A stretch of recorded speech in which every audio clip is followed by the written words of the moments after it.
আসসালামু আলাইকুম। এই হচ্ছে রবি ওয়াইফাই, যেটি আমি অলমোস্ট লাস্ট 1 মান্থ ধরে ইউজ করতেছি এবং আজকে তার রিভিউটা জানাবো আর কি।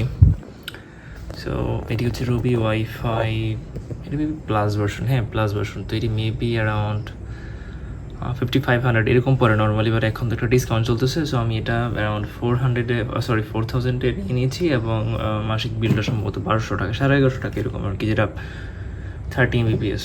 তো এই আর কি। অ্যান্ড যদি এটা বলি পারফরমেন্স, আপনি দেখতেই পাচ্ছেন এটা নেটওয়ার্ক কিন্তু খুব কম। অ্যাকচুয়ালি এখন খুব কম নেটওয়ার্ক, আমার বাসার মধ্যে আপনার রবি নেটওয়ার্ক তেমনটা পায় না, টু বি অনেস্ট আর কি।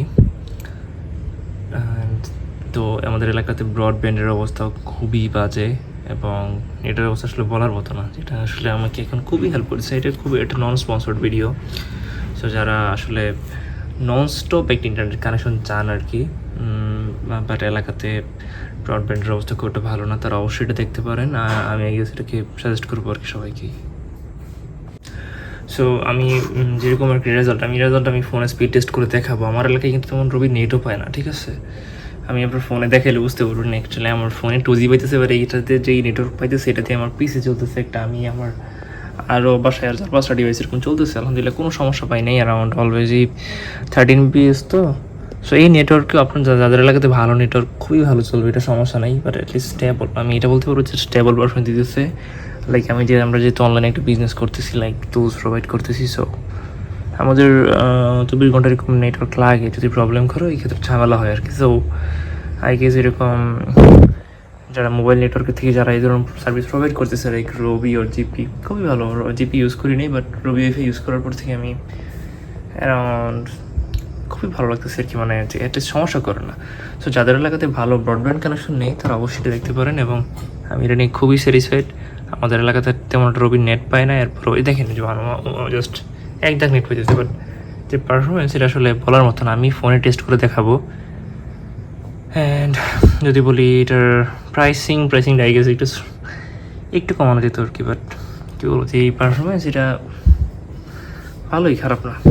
অ্যান্ড ভিডিওটা নন স্পন্সর্ড। আমি তারপর আপনাকে দেখাই দিচ্ছি যে এই নেটওয়ার্কে কীরকম আমার রেসপন্স আসতেছে, কীরকম ফাস্ট নেট আসতেছে। অ্যান্ড সবাই বেসিক যে রাউটারটা এটা অ্যাভয়েড করা ট্রাই করবেন, অলওয়েজ মিনিমাম প্লাস নেওয়া ট্রাই করবেন যদি নেন আর কি কেউ।